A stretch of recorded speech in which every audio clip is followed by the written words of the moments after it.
Hey there, Harold Pollack. Glenn Loury, it's great to talk to you. Great to be talking to you, Harold. Welcome to The Glenn Show. This is Glenn Loury of Brown University speaking with Harold. Introduce yourself, please. I'm Harold Pollack of the University of Chicago. We are old friends and frequent conversational partners at Blogging Heads, it seems. And here we are again in this political season, Harold, with one presidential and one vice presidential debate having taken place in the last 10 days or so. And we are here to, assess the lay of the land, talk about how the race is going, maybe report on our own enthusiasms or lack thereof about the candidates and this sort of thing. Yeah. Well, it's this is really down the stretch, and it's turning out to be quite a nail-biter. Man, it is indeed. And I just have to ask you, Harold, you once told me you would take a bullet for Barack. You still feel that way? I don't know that unfortunately, that no one has asked me to do that, fortunately. So my courage has not been put to the test. But I am one of the strongest Obama supporters that you know. Now, I should say that it's not so much that I'm a personal Obama supporter. I really view this as we have these two broad coalitions right now. They're really pretty far apart, and I'm on the Democratic side. I was, if it were Bill Clinton or any number of other people, I would be just as enthusiastic. Hillary Clinton? Yeah. I mean, okay. I was never one of the people who hated Hillary Clinton, although I never supported Hillary Clinton. And the reason I never supported her was very simple. I was just convinced that there was a real risk that her candidacy would self-destruct because of some scandal involving her husband. But, I always thought that her policy positions were very similar to Obama's and had a lot of respect for her. And I understood that whoever won, that we were all going to be on the same team trying to lift a really big rock up a really steep hill. So I tried to avoid in 2008 the kind of mutual acrimony that went on between the Clinton and Obama folks because we ultimately are very similar in what we're trying to do. I see. And I think I have to say here, a Clinton supporter. But that was a long time ago. It's ancient history, and it's not worth talking about now. But I think what is worth talking about now, maybe, unless you disagree and you want to talk about 2008, what is worth talking about now certainly is what happened on October 3rd when President Obama met Mitt Romney in the first of their what will be 3 debates. And by all accounts, he phoned in his performance, as they say, and was soundly bested in that verbal combat with Mitt Romney. And I have to tell you, Harold, I went back and I watched that debate again, and I was just shocked at how small and visionless and passionless and out of touch with the policy details of major initiatives of his own administration the president presented himself in that contest. Well, he had a very bad debate. I don't think there's any reason to sugarcoat that, and he has to do better. And one of the things that I find most scary and frustrating about that is that, and I would say also, by the way, that Romney, although I think a lot of the things that Romney said were not true and should have been challenged on the spot, I think there's this attitude that somehow he had fallen off a potato truck and become governor of Massachusetts and, the Republican nominee for president. And this is a guy who is very capable, who's spent decades closing deals and putting himself in situations where he has great skill in and he showed that. And I think that what's frustrating about it is many of the things that he said that were untrue and that were not challenged by the president on the spot. It's very hard to challenge those after the fact. If Romney had gotten up and given a speech and said the things that he said in the debate, it would have been much easier to go out and debunk it. But it's much harder when somebody says, well, your guy was standing right next to him, and he had the opportunity to debunk it right at that moment. And when that doesn't happen, even though a lot of the things that he said were ridiculous, it makes the political refutation more difficult. So I do believe that the president's going to do better, but I think there's just no point in denying that he had a bad night, and he picked a bad night to have a bad night because A, 70 million people were watching, and B, it was the night that Romney decided to do this dramatic rhetorical lurch to the center. when it really demanded a strong refutation. I'm sorry, Harold, but that just sounds like it sounds to me like talking points in the post-debate David Axelrod, David Plouffe style. In what way? Well, in the sense that you emphasize he said things that were untrue. Okay, we can go down the list and you can explain why they were untrue. I mean, he said, I don't plan to cut taxes. I don't have a $5 trillion tax cut up my sleeve. You're wrong, he says. Well, any of the other things that you're going to say that he says that were untrue, and we can parse them. But,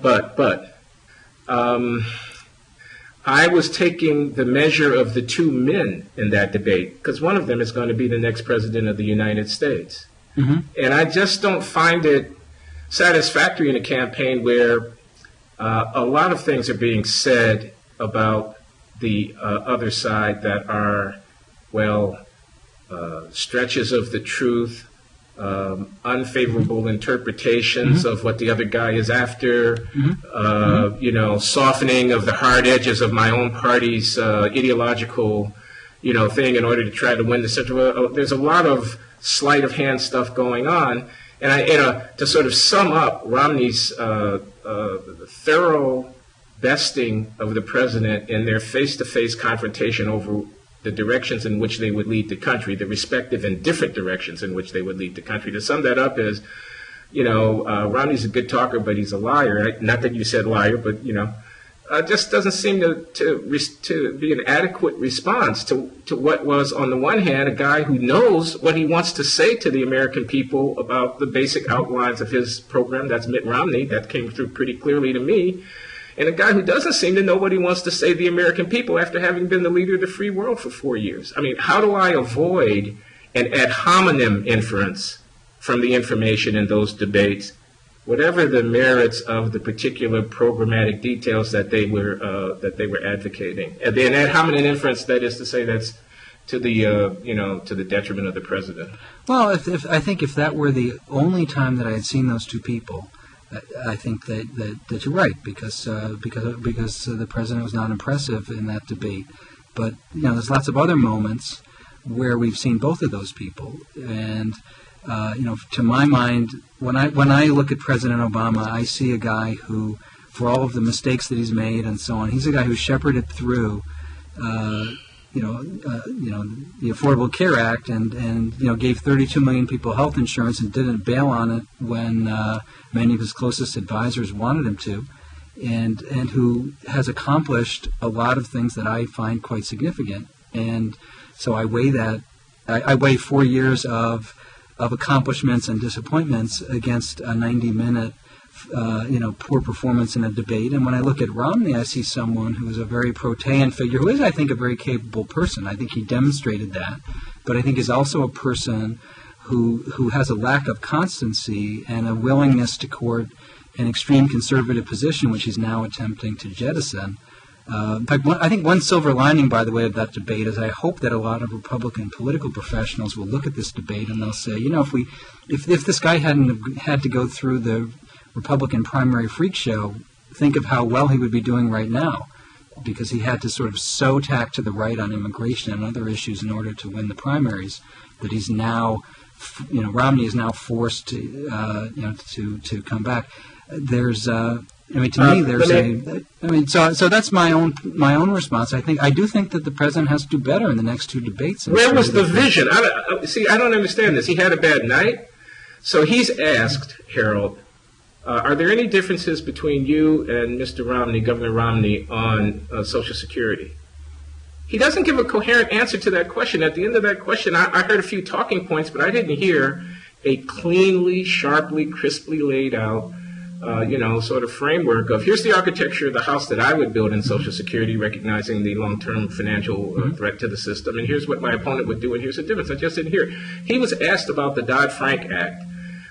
Romney says, in effect, I'm not against all regulations, I'm just against dumb regulation, okay? And then he goes on to lay out several aspects of Dodd-Frank that he thinks are dumb. It creates a bunch of too-big-to-fail banks over there in New York City and doesn't solve that problem. It makes it awfully hard to get a home mortgage loan these days because of the paperwork, and they haven't been clear about the definitions of this or about that. The president acts like he doesn't know what's in the details of his own legislation. He doesn't respond to any of those points. Yeah, I found his lack of response concerning, but I think that's different from saying that there is not a programmatic response or a response that Obama... I mean, one of the responses that I wanted to give is, all those people at those New York banks that are now too big to fail, they all seem to be giving money to your campaign, Mr. Romney. Why is it that they believe that... I know that there are responses. I'm just saying that the president on his feet didn't come up with any. No, he did not. He did not. Well, the President Obama is not... One of the interesting things about him is that he hates debates. He does not prepare for the debates particularly well, and he didn't perform particularly well in debates. And one of the interesting questions, James Fallows basically wrote a fantastic article in Atlantic Magazine before the debates that in some ways kind of called what happened. And, it did. And what's interesting, by the way, is it's been more politically damaging than one might have expected.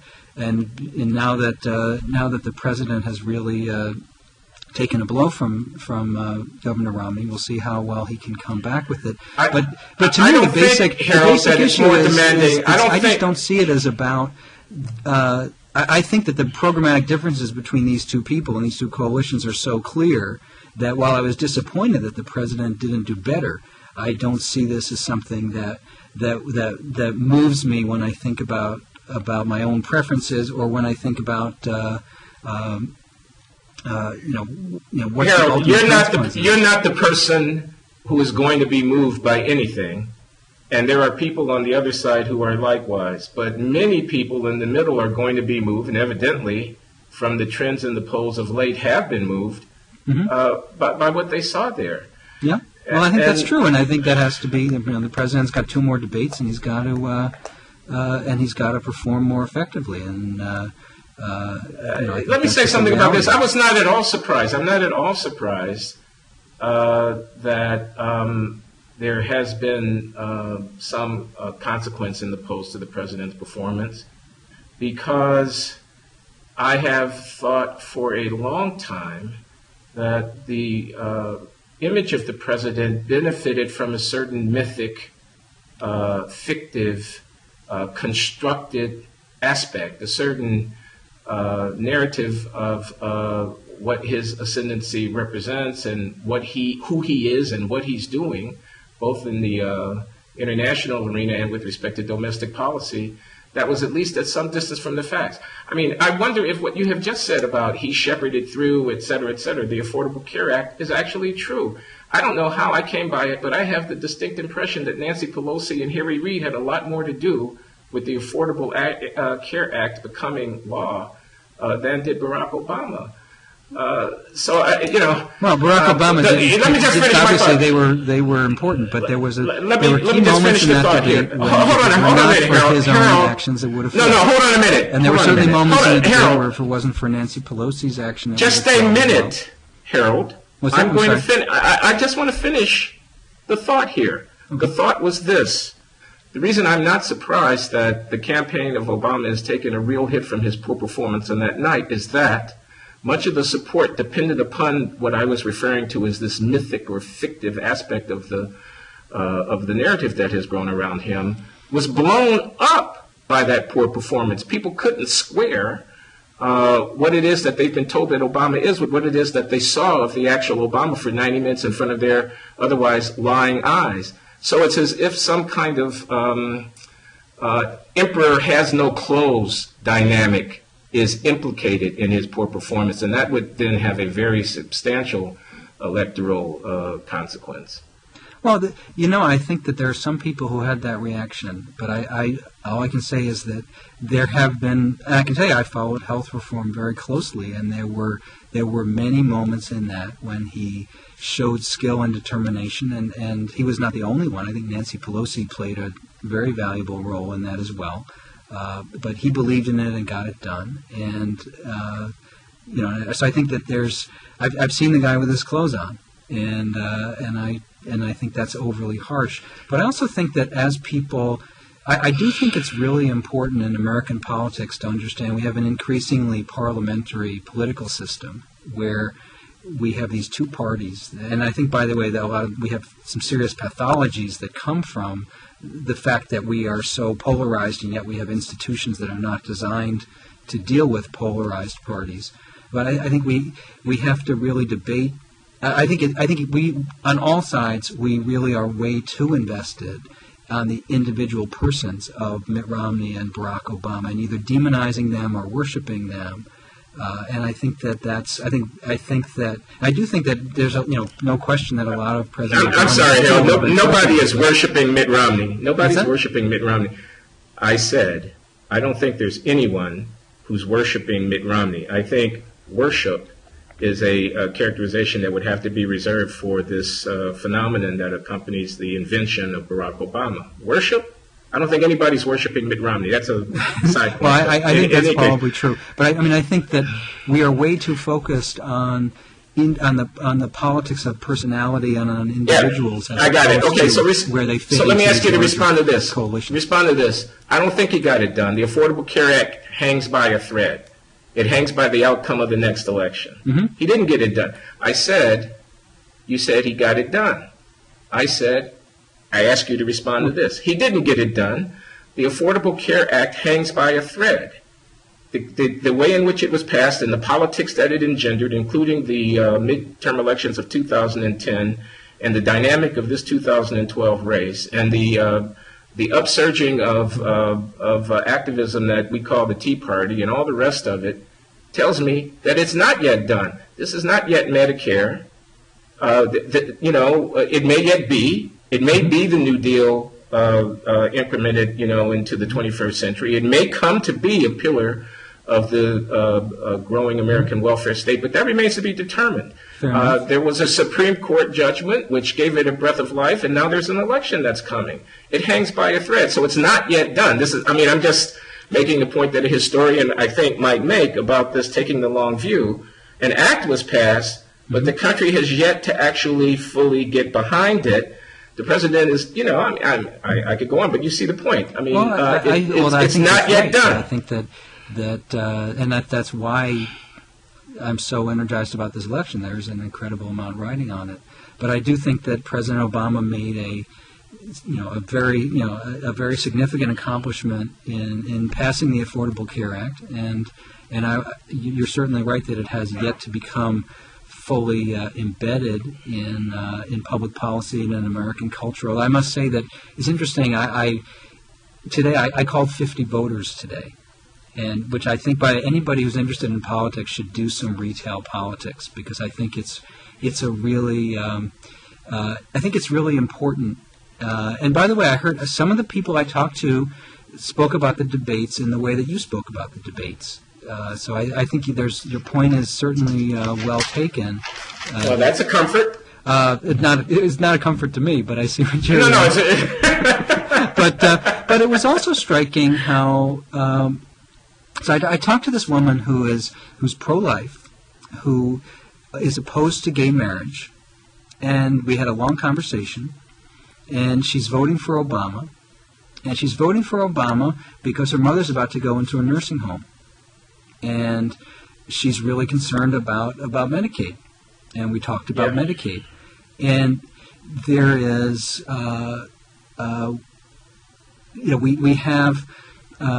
there is a tremendous potential mobilization, and Governor Romney, I think, has faced some real political opposition that I think will actually defeat him. I think that Obama will win re-election. I think that the people really believe that we need to take care of each other, and that the sort of Ryan Romney ticket and the budget that they propose and so on, that those things, that the values there are not values that Americans embrace. In fact, I think it's interesting. I watched the vice presidential debate, which we. We should get to that, yeah. So it's fine. Go ahead. I think I have a theory about debates, which is people definitely care who is this person? Are they impressive? But they also vote for the person that they agree with. And this is a really radical theory, I understand. I don't know where I came up with it, but that when one of the things that's really striking, there's this 47% comment that Romney made. And I saw two commercials that were written about the 47%. Harold, are you there? And one of them just ran the tape through, and just had a long recording of Romney saying that whole 47% thing, and it was pretty devastating. The other commercial was one of the stock negative commercials, which had this stupid background music and the guy with a deep voice who sort of sounds like there's about to be a nuclear attack. And the second negative commercial was so much less effective. And I was watching the vice presidential debate. The parts of the debate that I was most happy with were the ones where Paul Ryan could really state his issue positions, because I think that those are positions that are just toxic, and that what we have to do as liberals is without sort of canned talking points and so on. We have to just say this is what this guy believes, and these are the legislative proposals that he's had. And in the parts where Biden was interrupting and so on were actually the parts of the debate that I thought were the least effective, and the parts that were most effective was when he was just substantively rebutting what Ryan said. And I sort of watched that debate and I thought, wow, Biden really won that debate pretty handily, because he really brought out a bunch of things where people are going to agree with what the Democrats said. And saying that, by the way, one of the things that I find most frustrating about campaigns, I do think that the whole apparatus of advertising and there's sort of such a juvenile aspect to the whole way that the campaign is conducted. I actually am perfectly fine, for example, with having negative campaign ads directed at Paul Ryan and Mitt Romney. But why can't we have them actually sign your name to it, present it straightforwardly in an adult way that you can actually own? And I just found I thought that the Biden-Ryan debate, there were many moments in that debate where I just think the Democrats should just run what Paul Ryan said, make a 30-second commercial without stupid voices or anything like that. Just show him talking about Social Security and just run it and say, this is what this guy believes. He seems like a very nice man, but this is what he believes. What does he believe about Social Security that would defeat him if people could see it? I think that the support of privatization of Social Security, and you raised Social Security at the beginning of our conversation. I just want to mention, I think I see Medicare as a really scary thing in terms of the federal budget. I don't see Social Security at all in the same way. The unfunded liabilities are about 1% of GDP, and actually the Medicare prescription drug program has a larger unfunded liability, as I understand it, than Social Security does at this point. So Social Security is quite manageable, and sort of the idea that we should go to a private account system in Social Security, really, there's so many problems with that, and it's just unrelated to the issue of financially stabilizing the program. To me, well, what's wrong with going to private accounts? Well, what's right with going with private accounts? Let me start with that. What is it? What is the problem that is seeking to address?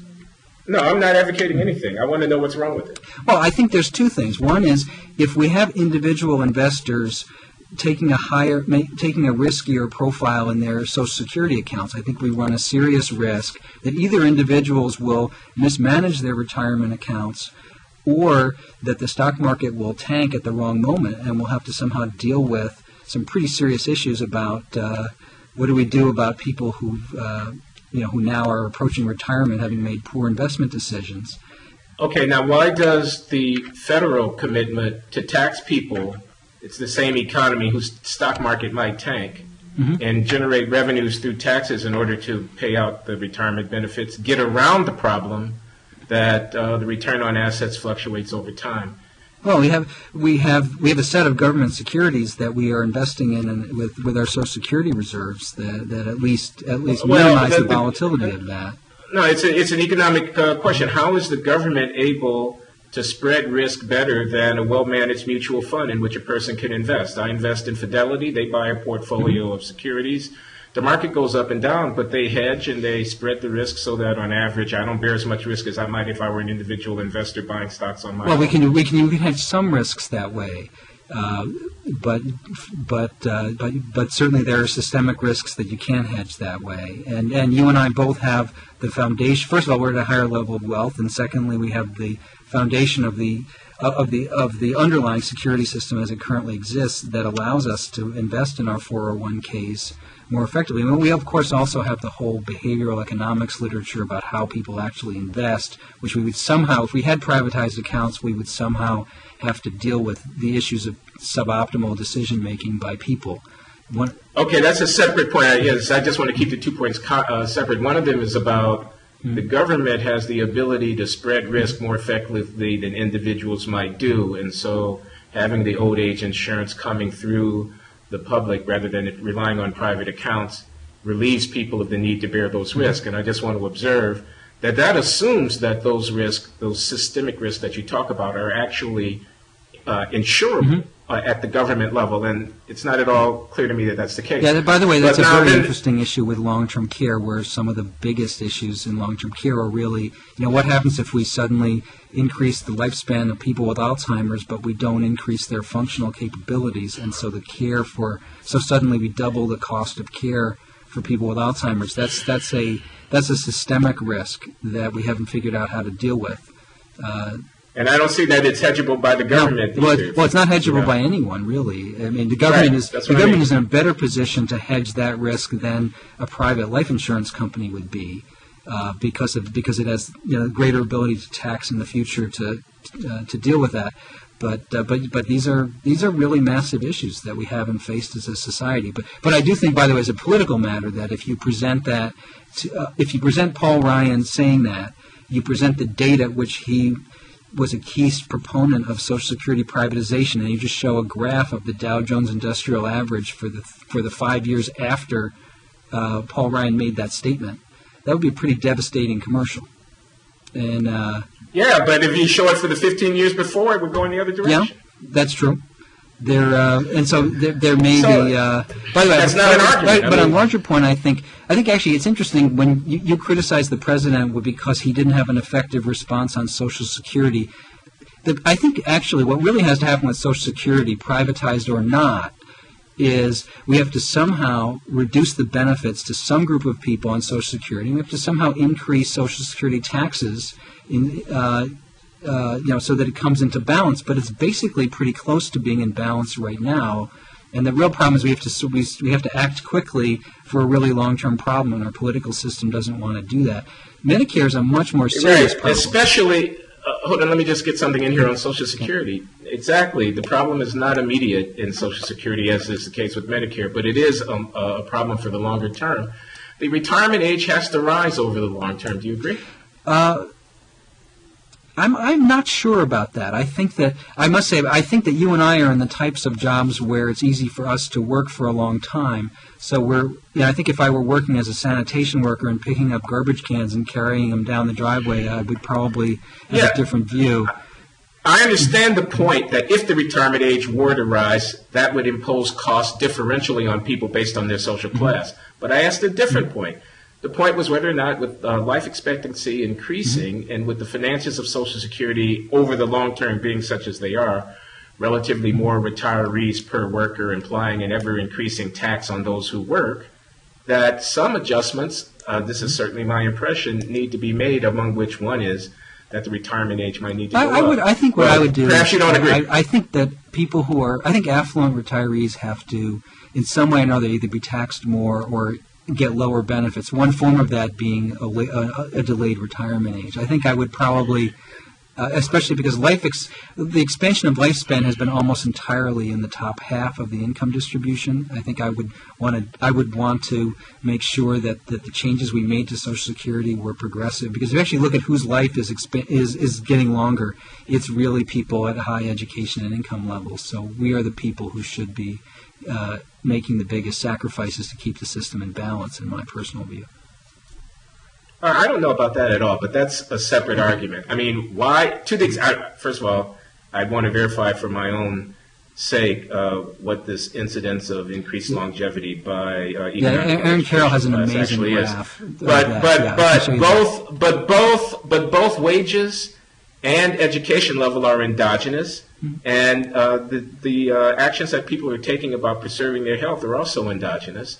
I would be interested, and you may know the answer to this, in knowing that to the extent that it's better off and better educated people who are experiencing the bulk of the increase in life expectancy, to what extent is that a result of the fact that they've stopped smoking, that they get more exercise, that these behaviors that are health enhancing also have a different incidents based on the Well, income level. I think there's a lot of evidence that. And that then is I would wrong. want to ask, excuse me, I was just going to say, I'd further want to ask the question, to what obligation do I, a high-income person perhaps who goes out and jogs and takes good care of myself and therefore lives longer, what obligation do I have to share the benefits of my increased longevity that's a consequence of my own behavioral shift with people who don't undertake those behaviors, although nothing about their income inhibits them from doing so? That's a very good question. I think I guess I would answer that in a couple of ways. One is that you've benefited. First of all, you get to live, which is a nice benefit. So you already internalize an awful lot of those benefits to begin with. You know, we live in a society where we are all producing, we're all contributing to the common enterprise that we're engaged in, to the common goods that we consume. And, I was thinking about that. There was my car died in the middle of the Dan Ryan. This will sound like a tangent, but it will not be. My car died right in the middle of Dan Ryan, and so a guy comes in one of these IDOT tow trucks, and he pushes me to the side of the road, and I'm sitting there waiting, and eventually this guy comes with a tow truck and starts towing me, and he starts telling me. It turns out he went to one of the high schools where I do violence prevention interventions, Clementi High School in Chicago, which is a tough high school. And he starts describing for me, the guy earns about $30,000 a year. He's uninsured, and he basically rides around all night on the Dan Ryan, towing people like me where we need to go. And and I'm sure I have a higher expected lifespan than that guy does. And in one way, I'm sort of supporting him. His kids probably use, school breakfast and stuff like that. In one sense, I'm supporting him with my safety net that I'm helping to pay for. But in another sense, he's supporting me with the safety net that he's the guy that's there if my car dies, and he's towing me to my house and helping me, keeping me safe, while all I'm doing is getting on blogging heads and talking to you. And we're all contributing to, in a way that. There's something about the answer that you just gave. I find there's a kind of social solidarity that is lacking in the way that you formulated that. At least as I perceive it. I won't try to defend myself, but I got to say, I think what you just said makes no sense whatsoever. The guy's compensated; he gets a wage. He picks you up on the Dan Ryan when your car breaks down, and he makes $30,000 a year. That's what the market is paying for guys to pick up people on the Dan Ryan. End of argument. I don't understand what do I owe him for coming to work? He got paid. What I owe him, I guess what I owe him is that I'm making many times what he's making, and I'm a nicer life in all sorts of ways. And then the question comes up: okay, how do we pay for retirement? At some point, I have to think that, through an accident of fate, I happen to have a lot more money than this guy does, and I should bear a lot of the burden to, financially, to making sure that everyone, not just this guy, but everyone, is able to have a secure retirement. And I don't see that somehow for me to see, well, maybe one of the reasons why that guy smokes and I don't smoke is because he's got a more stressful job and a more stressful life. If I want to exercise, I can go to my nice health club and get on the exercise bike and watch Chris Hayes in the morning. It's pretty fun. I also pay $800 a year to join that gym, and that's probably not something that this guy supporting a kid on $30,000 a year can readily do. So, are my health behaviors a sign of my superior virtue, or the sign of the fact that my class position allows me to make investments in my health that he might love to make, but is not in a position to make? I don't know what your health condition might be a sign of, but I know that I don't feel like apologizing for the fact that I take care of myself. I take care of myself. Why am I saying that you have to apologize for that? I'm just saying that you can't really take credit for it either, because to some extent, your virtuous behavior is easier for you this guy to do. I can't, by definition, I did it and he didn't. So ex post facto, since we can't read anybody's interior mind, we have to infer that, quote, it was easier for me to do than it was for him to do. He didn't do it. Okay? But getting out of bed in the morning, I don't, this is not ideology here. This is just common sense. Anybody can get out of bed in the morning and move their arms and their legs around. Anybody can put the cigarette in the ashtray and attempt to stop smoking. I'm not saying stopping smoking is easy. I know it's not. I had to do it myself 35 years ago. But anybody can do this. And when people don't do it, that is to say when they fail, when people fail to take care of themselves, when they fail to take care of their children, when they fail to take advantage of the opportunities that lie at their hand, I don't feel like apologizing to them, and I don't think I owe them anything because I took advantage. Well, you're bringing in the term apologize, which I'm not bringing in. But how do you forget that. I don't owe them anything because I took care of myself and they didn't. Classes that people with high educations and income, it seems to me that if you look and you say, well, gee, isn't it interesting that so many people who are well educated and have high incomes are able to eat food that, eat less fatty food, are able to quit smoking, are able to do X, Y, and Z, and that there are these class differences. At some level, you have to say, well, they're really, it's certainly not the case that if anybody can do it, you wouldn't see this sharp gradients across classes in some of these things that you see. There's obviously more complex, socially influenced determinants. I'll give you an example of this. If you just look at what's available and what are the social norms around food. So in the areas where I work that are low-income African-American neighborhoods in Chicago, there's a tremendous obesity problem, and culture and diet are just a huge part of that. And I think it's actually pretty hard for a low-income single mom to eat healthy and to have her kids eat healthy when she's in an economic and social and cultural environment where everybody else is not eating healthily, where the 7-Eleven doesn't particularly stock healthy food, et cetera, et cetera, et cetera. And it's not that, maybe that other cultures at low incomes could be more supportive of a healthy lifestyle. Certainly, immigrant communities at low incomes often have healthier food and so on. But it's not just a big difference between us. Behavior there. This is a big difference between ways of looking at the world. I lived in 2010-2011 academic year. I lived in Harlem. I was a visiting professor at Columbia, and I rented an apartment around the corner. And I lived there. I lived there for 10 months. And when it was time to go grocery shopping, I walked past the bodega, past the Greasy Spoon, and past the convenience store, around the corner and a half mile over to 125th Street and 10th Avenue or whatever it was, to this amazing market. I mean, it was amazing. I can't remember the name of the market now. It's right there at 125th Street and 10th Avenue, 127th Street and 10th Avenue. I mean, they had every fruit, every vegetable, every herb, every spice. They had good meat, they had et cetera. They had staple stuff, they had et cetera. The prices were lower, of course, than what I would have paid if I had walked downstairs from my apartment to the bodega. But it was just a 10-minute walk away from my apartment. If you lived at 100th Street and Michigan Avenue in Roseland or a place like that, you would not. I'm sorry, but I wasn't finished making my point. Okay, food deserts is an argument if it's an argument, but the point I'm making is that in that particular neighborhood, there wasn't a food desert. Oh, I see. The point I'm making is that the clientele of that market were decidedly a biased draw on the class distribution of the city. They tended to be more, just from their appearances, they were whiter. They looked like they were better educated and more discerning and all of that. And I'm not saying that there's not a problem.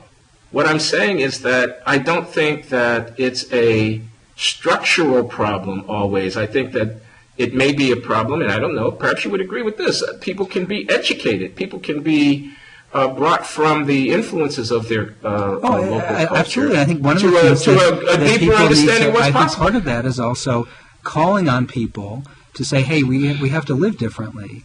And that's, I do public health. So you don't need to tax any rich person in order to do that. You have to. You don't have to raise my taxes. Behave differently about this particular. You don't have to raise my taxes in order to do that. Okay, it's not my fault that somebody needs to be educated about how they can eat well on a modest budget within the neighborhood in which they live. I don't see how that's a political problem or how it represents a profound inequality. Why do you keep using the language of it has to be your fault? The argument for redistribution comes from the idea that it's somehow your fault that this problem exists. To me, that's not the way that I would think about it. I would say that there is a problem, and you have the resources to help address it. And now I'm saying people are responsible for their lives. And to the extent that you want my resources, I want you to give me a good argument about why it is that I should assume responsibility that other people who are capable of assuming it for themselves have neglected to do. That's what I'm saying. Because it seems to me that there's sort of two parallel things going on here. I think that I agree with you that people have a moral responsibility to take care of themselves and to make good choices about their longevity and about other things about their well-being, and when they don't make those choices, that they're responsible for that.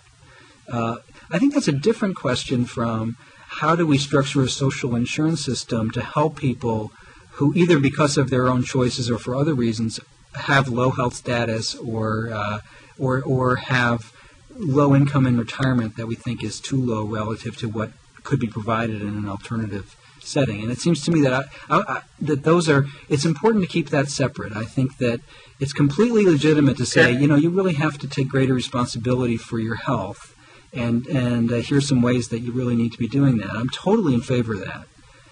But I think that's different from saying, okay, now you've got, Glenn Loury has a certain expected lifespan and a certain set of resources, and because he's behaved better in his life, he has less of a responsibility to share with this other guy if this other guy could benefit substantially from a more redistributive scheme. And I also think that these questions of responsibility, that the structure is embedded in all sorts of complicated ways that just makes it, that to me is, I think you're understanding. But I think I do think we sort of got off on a tangent. Or not a tangent, but an interesting conversation that was different. We did, but okay. Let me say something here, because what I was when I started on this business about raising the retirement age, and I don't know how it would be politically feasible to say, okay, if your income is above $50,000, you get to retire at 68, but if your income is below $30,000, you get to retire at 65.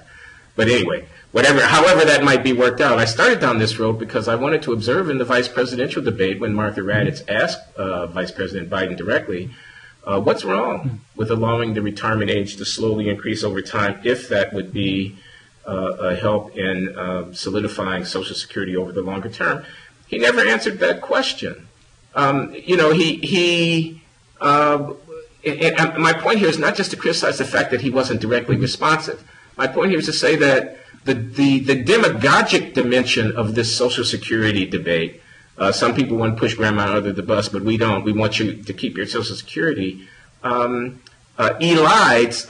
over, just fails to deal with many of these practical issues, which really have to be dealt with. I partly agree with you, and I partly disagree with you.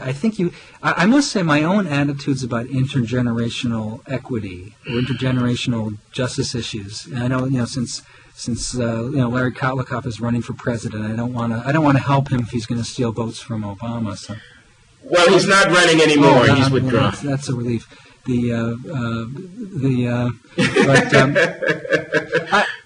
Viewers will know, Harold, that Larry Kotlikoff is running for president because I interviewed Larry Kotlikoff here on the Glenn Show earlier in the campaign. The thing about that concerned me was that he was seeking out, Romney goes on Fox News where he feels pretty safe, and Larry goes on the Glenn Show, and I just want to note that,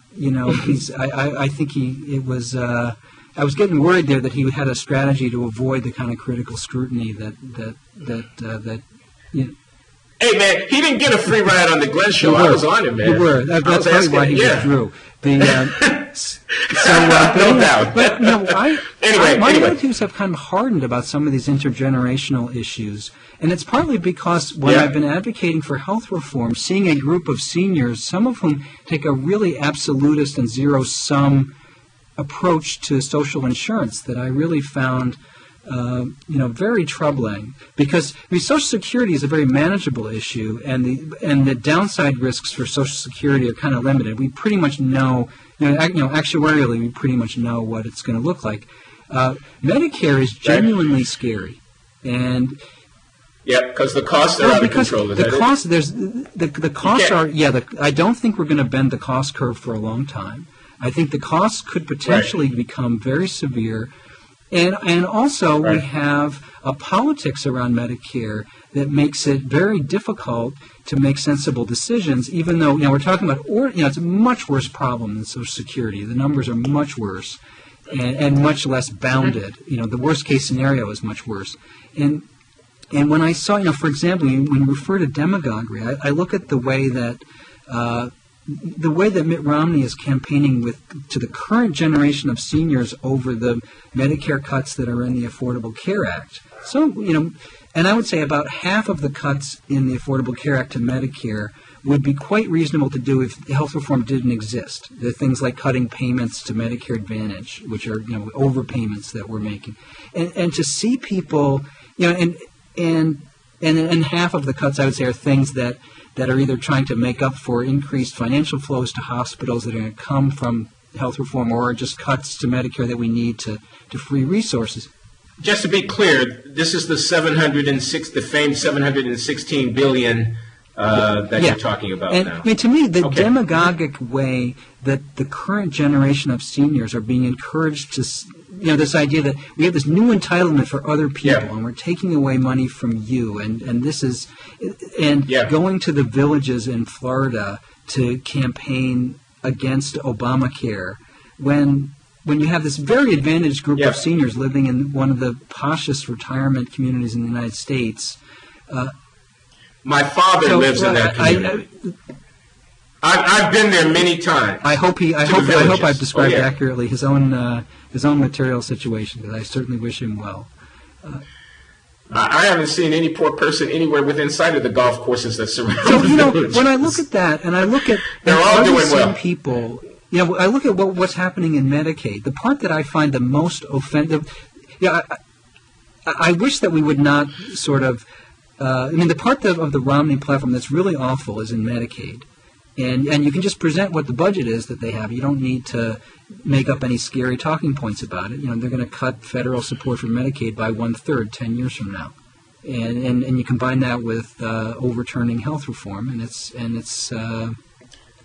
I look at and I just say just play the devil's advocate. I just want to get you to respond to something, Harold. More for things and need to understand that we need to readjust some of these programs. I've got it, Harold. So anyway, I'm sorry. Excuse me for interrupting, Harold, but I want to get you to address something about Medicaid.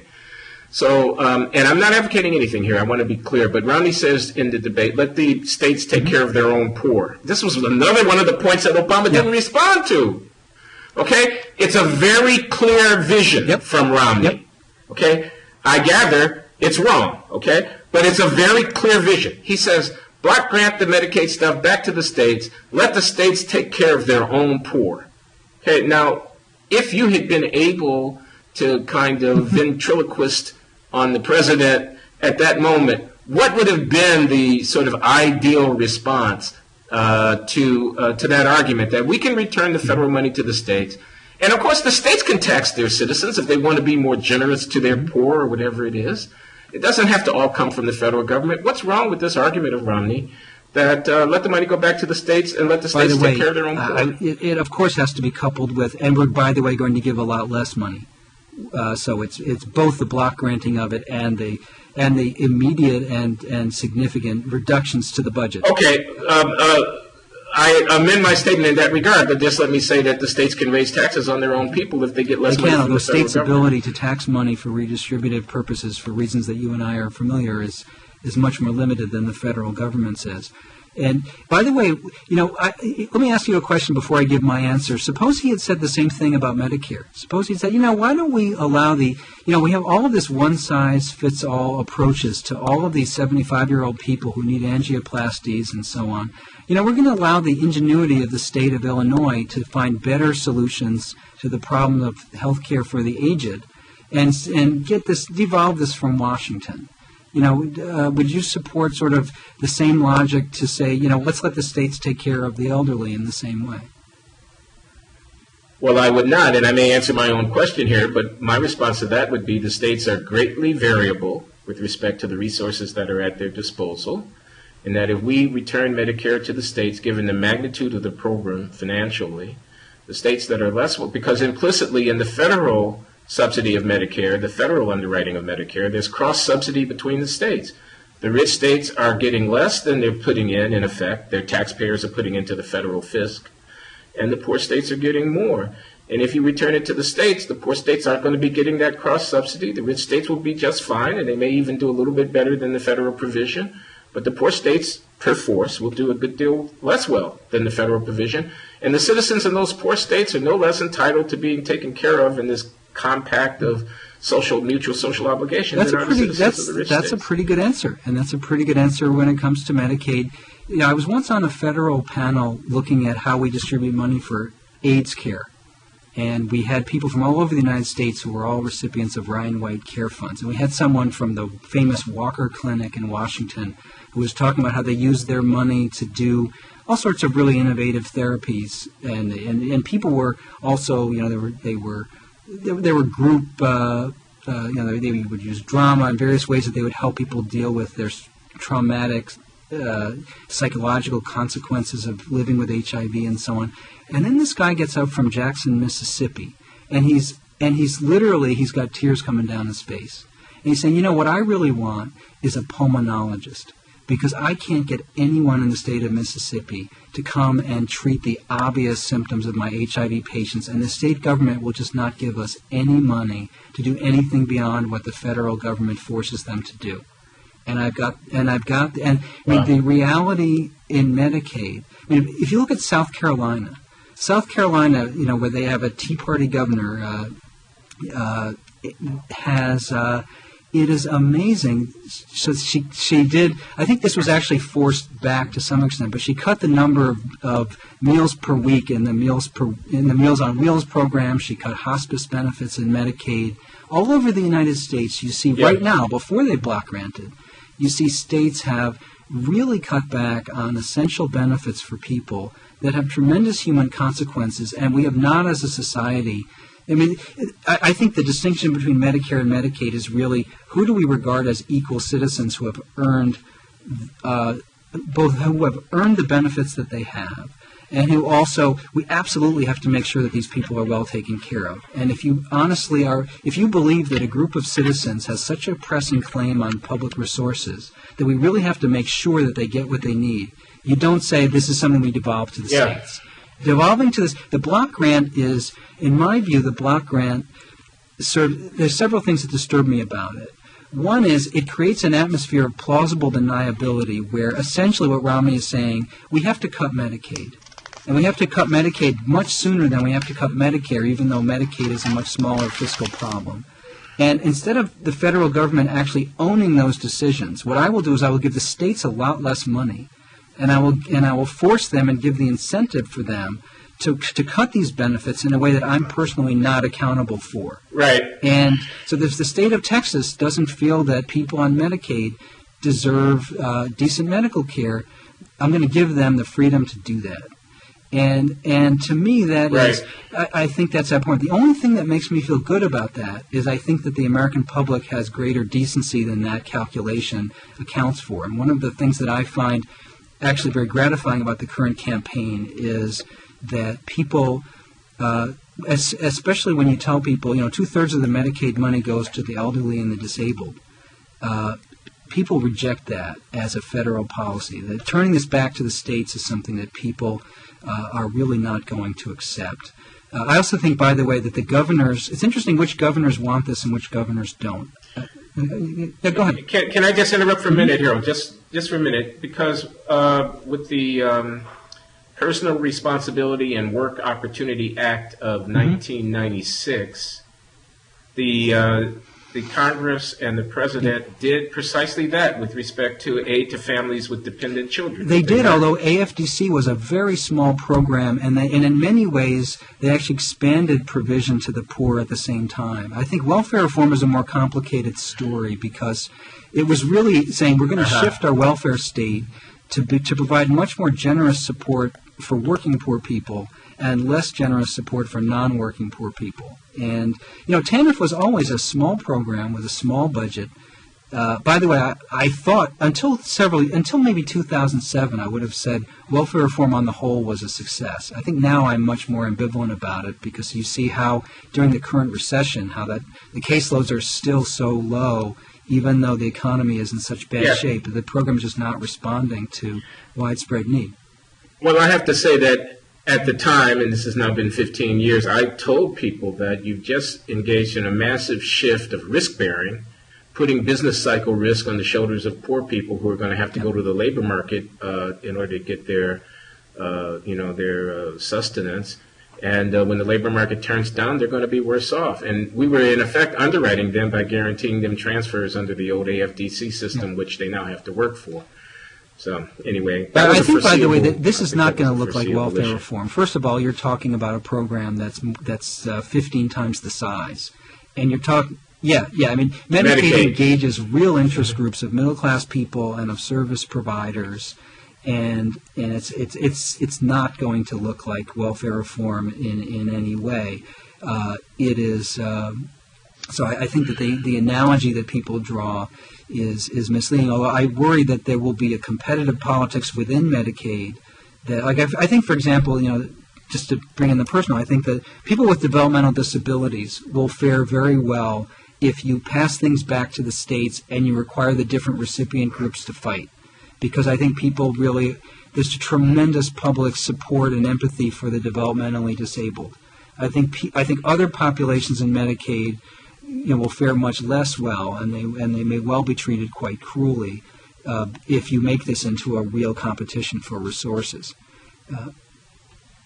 Anecdotally, my sister, who lives in California, has two developmentally disabled sons who are now in their late 20, early 30s.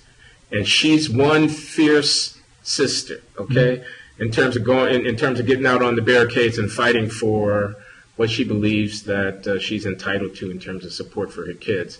So, you can awaken that monster if you want to, Republicans, but you will rue the day that you I think that's absolutely right. I think I'm writing a book about developmental disability and about developmental disability politics. I see. And that is. She is not the only one, and but I think that there are many other groups in Medicaid that will suffer who won't have the same organization and won't draw on the same public sympathy. And okay, I want to close this out with a Rorschach test, Harold. The Rorschach test is Joe Biden's demeanor during the Biden-Ryan debate. All the smiling, all the interrupting, all the condescending whatnot. So I concluded Biden is an ass at the end of that debate. Okay? This has nothing to do with the substance of the points being made by either side. I watched it and I said, what an ass. Okay, we can't close it out here, so I'm going to talk about my commercial. But I would say, but to answer your question, you can close it out. I thought that on the substance, Biden won, and I also thought he was obviously really rude. And that I found that off-putting myself, even though I actually liked when he was on point in what he was saying. But it was I think he could have won that debate while being more gracious about it. Yeah, I think it was the president's lackluster performance that caused many people to say, absolutely. Finally, I can tell you that is, everybody that I know had the back. reaction that you just described. Yeah. Okay. So let's talk about your commercial, because you have, out of your own pocket, created and put up online a political advert. Man. We want to know about that, and we should link to it at the Blocking Head site if they will do that. Well, it's interesting because I am. I mean, you and I are in different positions in that I am an out advocate. I'm out in the sense of my politics. There's nothing else to be out. But I have 11,000 hits, by the way, on that ad, and which would impress me a lot if under it there wasn't something for Tard the Cat that has 1.75 million hits. But I actually think I did that for a couple of reasons. One is that I'm very passionate about the issues that are in that ad, and about how we really, I think the fundamental issue in this campaign is, are we really going to take care of each other, or are we going to, retrench and accept a philosophical view of government that Paul Ryan represents pretty explicitly? And I also thought that it was important. I mean, it's a very low-tech ad. I just stand there and speak unironically to the camera, although I had a former student who did a beautiful job, Frey Hoffman did a beautiful job just filming it so that it doesn't look like...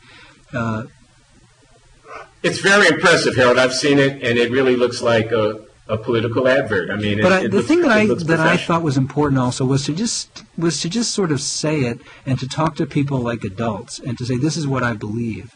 And I think that my personal view is that is more politically effective than a lot of people think. I think there's a belief that we have to talk to people as if they're as if either they're idiots or they're teenagers, and that we can't just. I mean, when I talked to voters today. I talked to this woman who's pro-life, anti-gay marriage, and she's supporting Obama because she's putting her mom in a nursing home, and we talked about Medicaid, and as I mentioned, I think that if you talk to people straight about what animates you, I think that people will respond to you at a human level, and if they disagree with it, they can disagree with it, but at least you're talking about the things that are important to you and not raising BS talking points that some consultant said is going to move the population or whatever. And I think that the thing, it's interesting, you mentioned Biden. The reason why Biden is a very appealing politician and dangerous opponent is that even when he's being an ass, he's very genuine, and people feel that they're getting, that they're seeing a human being in all of his warts.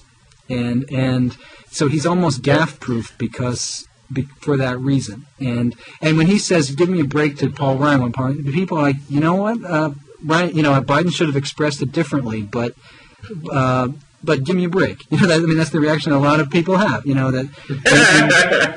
I've spent so much time in this campaign, and I'm quite active in this, but I try to do it in a way that honors that. I try not to be corrupted by the process in the sense of buying into the ways that we cheapen discourse as we are partisan. I think we can be straight up partisan about it and sign our names to it and talk about it in an open way. Thanks for coming on the Glenn Show, Harold. I want viewers to know that We Are All Vulnerable is the name of your advert, so if they search for it at YouTube, they can't miss it. Harold, you're passionate, you're articulate, and thank you, you're sir. a I will mensch. say the same to you. So, but it wouldn't be by as the true way, of me as it is congratulations! of you. I thought your blogging head that you did with Glenn Jr. was outstanding, and and I think that Thank you. that you both have reason to be proud. I think you can be proud that you've raised a son who can challenge you with such eloquence and respect and passion about important issues. So I just want to put that on the record too. I'll tell you that there's nothing that I and his mother, the late Linda Datcher Loury, have done in our lives that even comes close to the raising of Glenn and his brother Nehemiah.